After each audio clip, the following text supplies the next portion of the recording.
I'll be attempting a repair on this shingle right here.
Come out.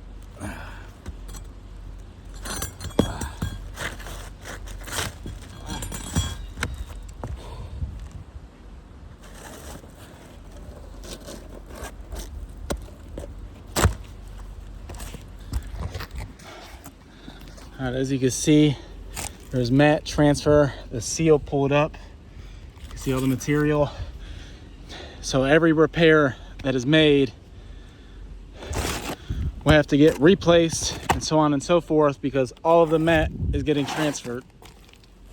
Mat transfer here. All the adjoining shingles are affected by one repair.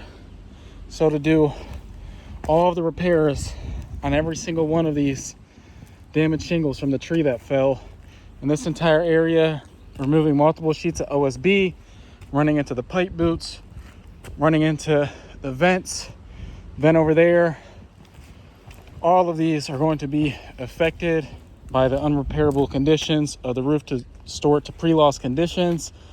I'm making sure that the shingle has a properly adhered mat. Got more shingles damage on here from the trees. Drip edge is going to need to be replaced. Down here is going to need replaced. OSB is going to need replaced. There's a hole directly into the roof. More damage over here, more OSB that's going to need replaced. That wood's running over here, so the drip edge is going to need replaced, as well as up here. And then we're running into the ridge. The ridge is going to need replaced. We're going to have to wrap underlayment over the ridge for manufacturer instructions. All these caps, these shingles are going to need replaced down here. All of these shingles as well. Then we're running into the valley. This box vent, all of this is going to have to be replaced, as well as the shingles right here. That's going to run into the valley. If we have to run under the valley right here, we're going to have to remove this side, and then so on. If we have to remove that and it's not repairable, then we have to overlap it over there. The ridge is connected. The roof's just not repairable.